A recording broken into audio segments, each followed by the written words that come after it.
Wondering how you can become better at running your business? Entrepreneurship can be stressful. There's too much to do and not enough time. If you're isolated in your daily decisions, have no fear. Success and balance are possible. Welcome to the Small Business Answer Man podcast, where you master the art of running a successful business using practical advice from experts who want to help you succeed. Now, here's your host, Gary Wilbers. Welcome. We're glad to have you back again. I told you this third quarter, my goal was to find people that I can bring on the podcast that would help you the rest of this year, but it really jumpstarts you for 2025 also, because I'm a firm believer as business owners, we're third quarter, so we're starting to think about that change. It's hard to believe 2025 will be here before we know it. And so we have to get that mindset of saying, okay, what are we going to do differently the rest of this year to really propel us forward in next year? And business is changing. It's been changing the last several years, but it keeps changing on us. And we're in a political year this year. So all those dynamics that's there as business owners, we have to take into account. So today I've got a business owner with us that used to be a business owner. Now he's a coach. And we shared some information before, and I just thought he would be a great guest to bring on the podcast. So I'm so excited to have him. So Michael, would you share with them what problem will you help them solve today? Well, I find that most small business owners are stuck. And those that are stuck, they want a business that can run without them. We keep hearing about the E-myth and, work on the business, not in the business. But so many of them are stuck in the business. They don't have an ounce of energy or time to work on the business. So that's what we're going to focus on today. Oh, that's going to be a great conversation. I'm excited to have Michael Morrison. He's a small business consultant, a coach, a mentor, and a serial entrepreneur, husband and father with a passion for helping others to live a life they love. Why? Because he's been there, and he's even wrote a book about it. Having owned businesses for over 2 decades, he understands what it's like working long hours, ending the day and not feeling like you've accomplished anything, constantly putting out those fires and the chaos of managing cash flow. Michael resides in Oklahoma City, Oklahoma. Michael, it is great to have you on the podcast. Thank you so much. Thank you for the opportunity. Well, I appreciate you coming on because you've been an entrepreneur. You're still an entrepreneur. We're still business owners. We may be taking a different path to our businesses now, but we've done that. And I'm sure you probably have some other businesses that you do, just like I do, besides my business that I talk about here with the Small Business Answer Man. But the big thing I thought is maybe a great way to start. You kind of shared with them we're working on the business instead of always in the business and stuff. And I think from your philosophy, you have this philosophy of the boss.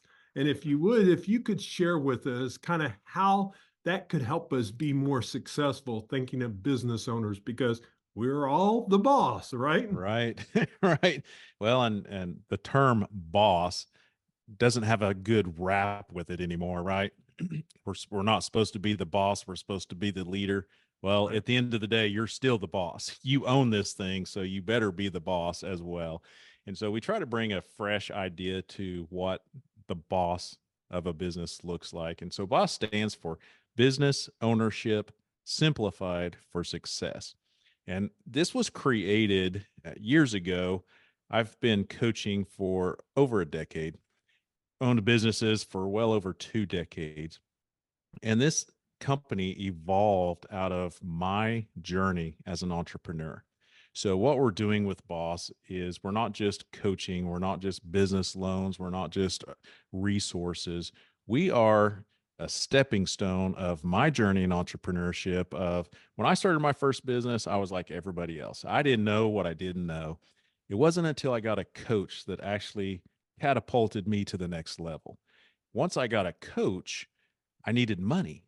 So we had this strategy of how we're going to scale, how we're going to automate and systemize and all that. But I needed equipment, newer equipment.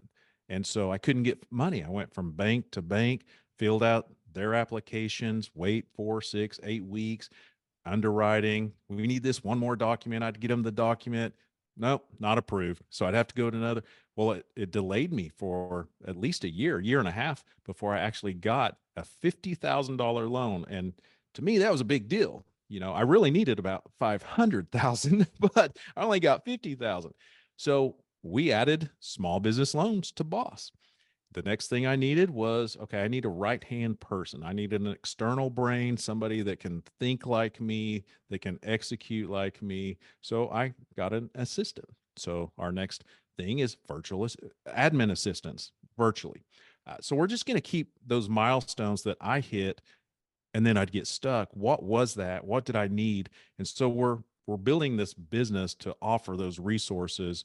And over time, I kind of say we'll be the Amazon for small business owners, where they come here, they get that, they enjoyed the service, had a great experience, it really helped them. So they just keep coming back. And that's how Boss helps. Well, that's awesome. I love your philosophy, and it really helps a business owner of where they're in, whatever progression they're in.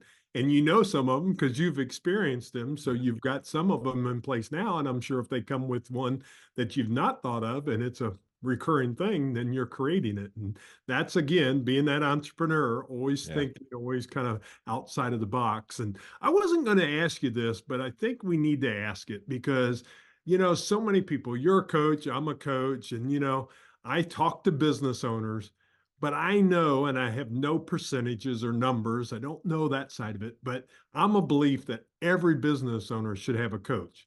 And I'm not saying this because you're on my podcast and because people are listening, but the thing is, it changes that because it allows you what you said to think outside of yourself.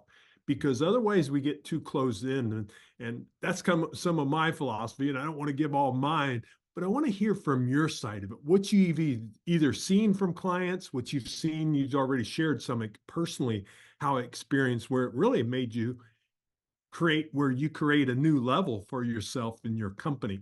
And I don't know if enough business owners know the advantages of truly having a business coach on their side. Well, I'll try to keep it short. That's The okay. benefits of a coach, let me just start with, I'm a business coach, you're a business coach, and I'm sure you're like me. I have my coaches. And I'm not talking about the coaches we have on staff. I have external. They're not just next door in the office. No, they're coaches.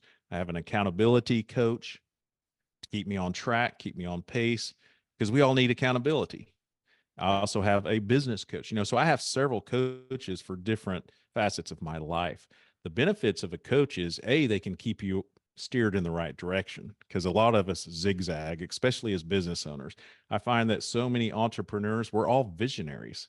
So, I'm rambling here like, and we're going to do this and offer that. And all, I'm already thinking 5, 10 years down the road. And one of my coaches says, you need to slow down. Like, let us execute. Now we're moving as fast as we can, but let us execute what you've already talked about. So that's one benefit. Another one is, I said earlier, we don't know what we don't know.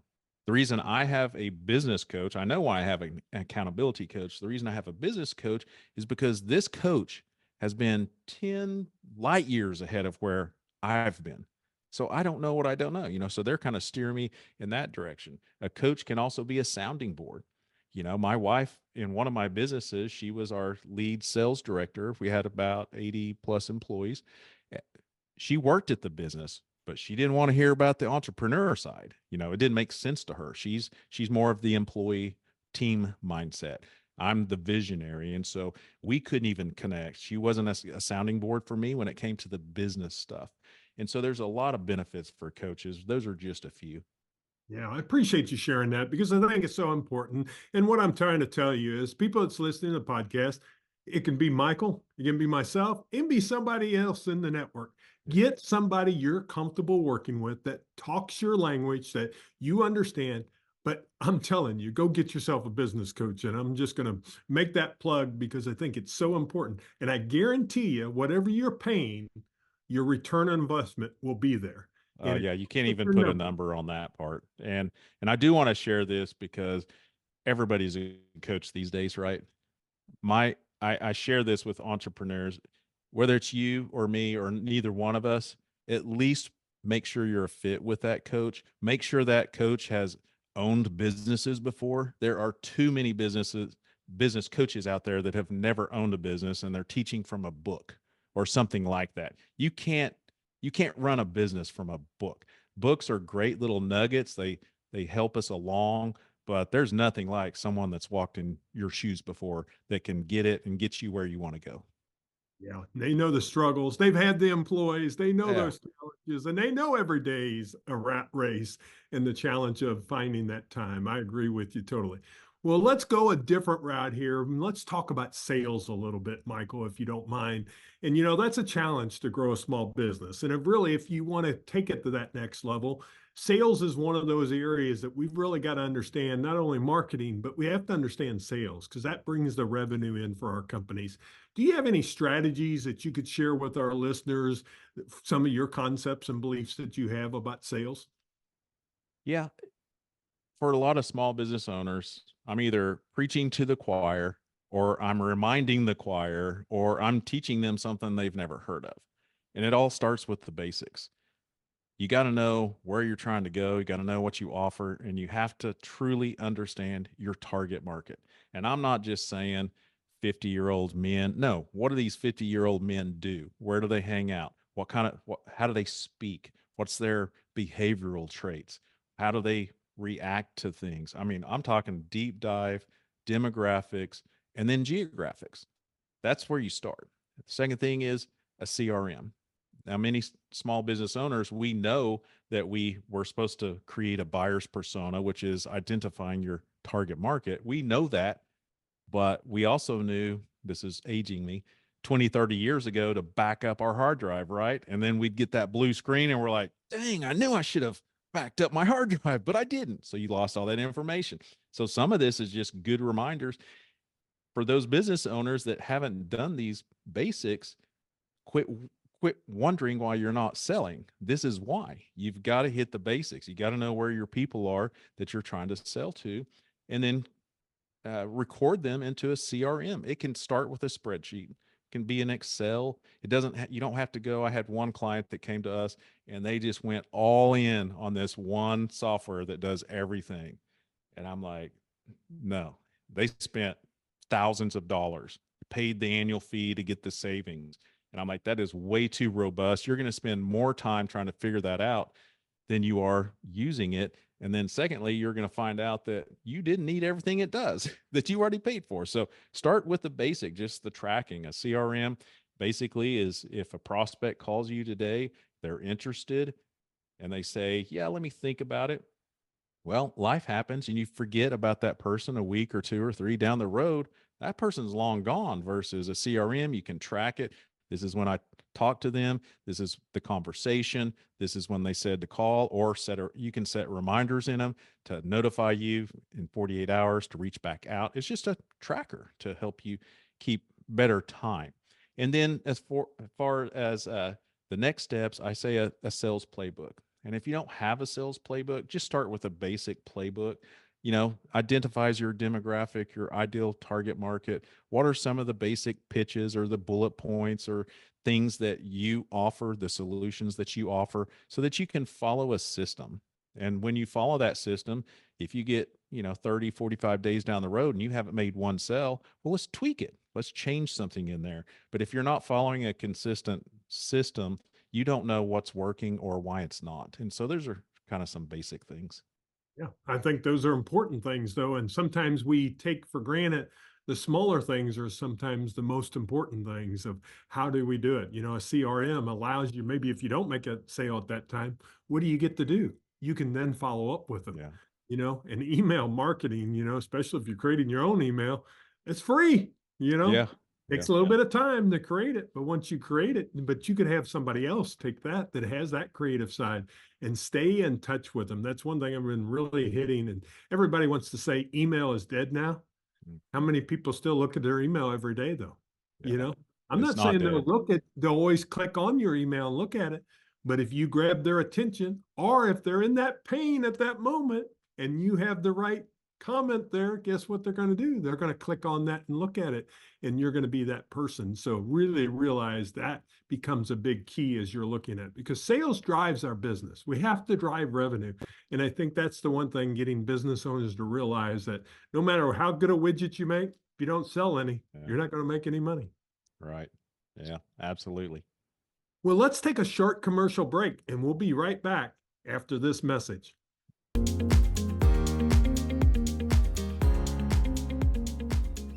And now back to the show. Well, I think that's some really important things about sales and how we've got to look at our business. But I think I want to talk a little bit, if you don't mind, about communication, because I think this is so important. And as leaders of our organizations, we are the boss. We don't say that word as much anymore, but we are that leader in that organization. And I don't know if a lot of business owners understand how important communication is. And I know you're DISC certified like myself. And I just love you to share, really go through the concepts, because I've not talked about that much on this show because I bring guests on. If you would kind of share the concepts there, and then why you think communication is so important, and what kind of, if they did learn about the DISC model and who they are, how much it would benefit them. Yeah, I want to share a quick story before I learned what DISC was, what happened to me. I had a business partner, and I'm the type that I like details. I like to know when, where, why, so that I don't mess something up. I like to follow instructions. Some people don't. And so I had a business partner that I would say, take this bank loan to this bank, because we have about 12 locations of where these banks are, but it needed to go to a specific place because it had to go to this specific person. So I'm laying out all the details. Well, when I send emails like that, there was no response, crickets. When I learned what DISC was, I would send a one paragraph, take this to this. I mean, just like that, boom, got done. That's the power of DISC, learning how to communicate so that in someone else's style. So they're more productive, more efficient, and you get along. You don't have this resistance. There's DISC. Each one of those letters kind of stand for something. D is kind of your dominant person, your driven accolade. You walk into their office, they always have awards everywhere, regional director of this, and the trophy. The I's are the influential. We kind of chatty Cathy's. You walk into a room, everybody's really calm, cool, calm, collected, and then this one person comes in, the mood changes. That kind of person. And then your S's are kind of like your stable, calm, cool, collected. They don't really react either way, but if you push their button enough, they blow up, like, because they've had they take it as long as they can. Your C's are kind of your compliant people. They're kind of like, I hate to label CPAs, but most CPAs are kind of a C type person. They sit, they do their work, they want a list. Nothing makes sense without facts. Like, that's why they're CPAs. It's like, you can have a CFO. If any of you business owners kind of have a tiff with your CFO from time to time, they're going by the numbers. You may have this idea or this gut feeling, but they're like, well, the numbers say differently. They're all about facts. So those are kind of the different things. And my little story kind of shares the importance of understanding how people communicate so that you can get more out of them and you don't have a tiff. And so that's kind of basically it. We all have predictable behavioral traits. We have our internal traits. So these are kind of like our DNA. Like, I was an introvert growing up. I had to go to Toastmasters to learn how to be an extrovert, but I still have that introvertness in me. I can improve it. I can work on it. And I can speak in front of tens of thousands of people. I've spoken in front of large audiences, but I still have that stuff inside me. So I've learned to overcome it. And that's the power of DISC, is you kind of learn your strengths, your weaknesses, how to get better at your weaknesses, and then also delegate your weaknesses to someone that's more qualified. I'm not a list compiler, but I like to follow lists. So on my team, I hand all those lists or those types of things, the details, to my C people, because they love that stuff. And so that's kind of it in a nutshell. I don't know if that answered all your questions in the short amount of time. Yeah, I think it does. And I think the big thing is, like you were saying there, I think the key is when we know thyself. Yes. That's for the business owners that we're talking to here. Because the problem is, if you don't know thyself, the problem is you are really frustrating your people. And when you know how you communicate, the nice thing is now, as you learn the other styles, you can flex to those other styles, and you're going to get a higher level of performance from those Yes. team, because you're giving them the work that they love to do.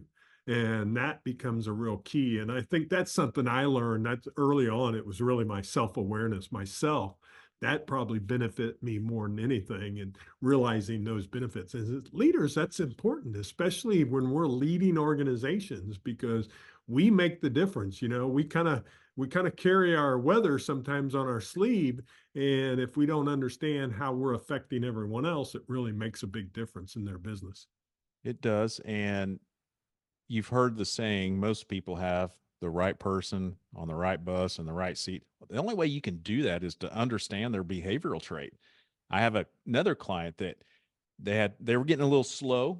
He was getting a little nervous, and he had some customer service reps in kind of this lobby area working together. And he said, I got to send them out to network. And I said, no, no, no, no, no. You're fixing to lose half of your staff. And he said, I got to have sales. And I was like, that's not a wise idea. He did it. He lost his staff. The reason being because they're C's. Every one of their agents were C's in this bullpen type area. We had already done assessments, so I knew that. Plus, I could kind of recognize their C behaviors. Well, C's are total introverts. They don't like to network. They don't like to go into create conversation mode and all that stuff. So most C's, when they're put into an environment that they're not comfortable with, they'll run. And that's what they did. They went and found another job. They're like, if this is what I'm doing now, I don't want to do that forever. I'm leaving. I'm going to go find somewhere else where I can sit in my comfort zone. D's are the same way. Don't try to put a D doing book work or sitting at a desk or filling out all the forms. I say for all those businesses that have high performance sales people, if you've got the resources, get them an assistant, because I promise you that D's, you're waiting on paperwork all the time, sales reports, receipts, anything that you need. If they're a high performing, if they're doing enough sales, get them an assistant. They'll make more sales now because they're not doing those details that they hate and they procrastinate. Someone else is that's really good at it. That's kind of another example. Yeah, great examples there, and why it's so important. So know thyself. That's the challenge here. Understand your communication drives your organization forwards, or it actually takes it backwards, and you're that driver in that driver's seat to make that difference in each one of those areas. We always come up to this time where, time goes so fast when I get someone on, because, we've got similar philosophies that's out there. So I'm going to kind of leave you an open-ended question before we kind of wrap up, and I ask you that final question that I ask every guest. If you would share with us, just something that you think would make a difference to our listeners. They're small business owners. We've talked about some of those things that we know that's going to make a difference, but something that maybe you see every day in your line of work that is something that our business owners should be thinking about or be concerned about, or, really realize that this could make a difference for their business. Absolutely. I find that most business owners I talk to, work with, or that come to us, they're working on the wrong thing. They're Mm, working on the buzzword. Everybody says you got to have videos and you got to be on TikTok, and they're doing all these things. And yes, we got to do that.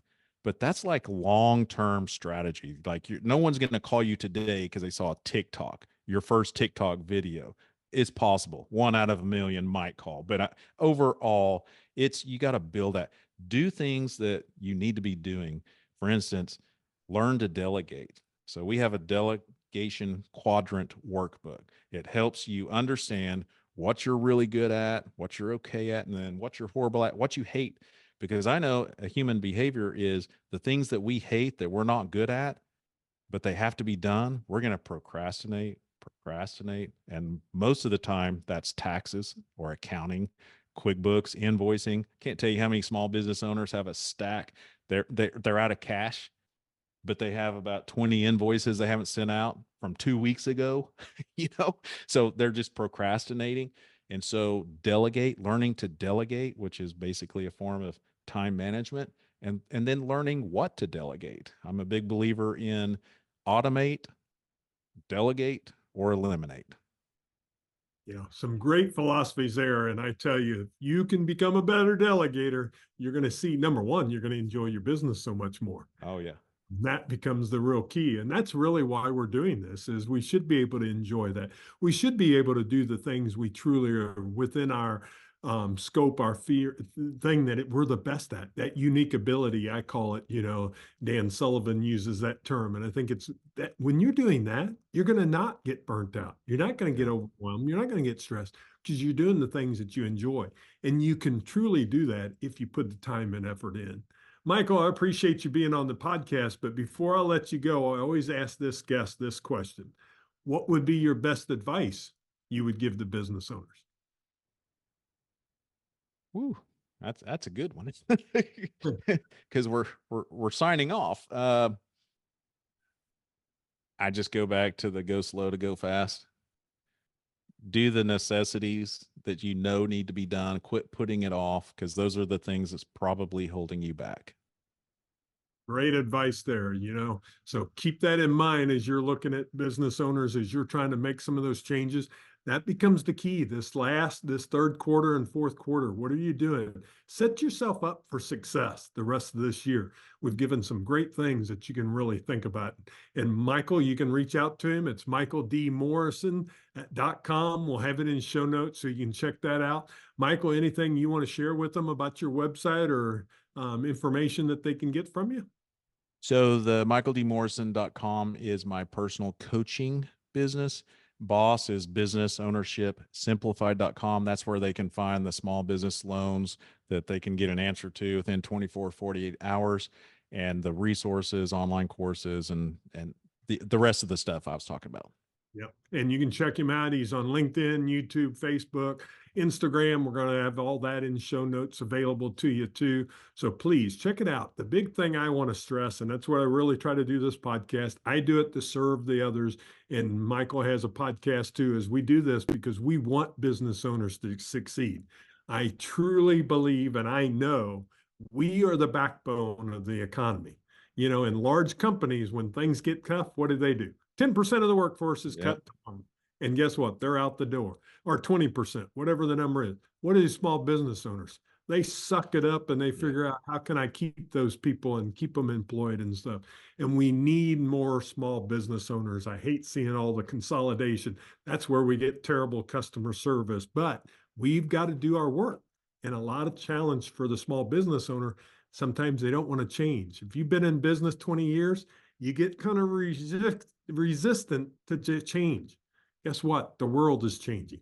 We have to change with it. When you do that, you become a better business owner. So, Michael, I appreciate you joining us today. Yeah, thank you, sir. Well, I will give you the challenge of really, what do you need? We talked about several different areas. Maybe is it in sales? Maybe it is in communication? Maybe it is in the boss side of it, things that's there. Maybe it's just slowing down to speed up. You decide what it is, but take one of those actions for your business to move yourself forward. And we'll see you back here next week with another great guest, and we'll share some more information for you. So please like and share the podcast and let others know about it. Make it a great day. We'll see you next week. That's all the time we have for this week. To continue your journey, head over to smallbusinessanswerman.biz to access the tools and resources mentioned in today's show. If you enjoyed this episode, please subscribe and share it with someone who would benefit from listening. That's smallbusinessanswerman.biz. Until next time, remember, when you find the right solutions, your business grows and you get your time back.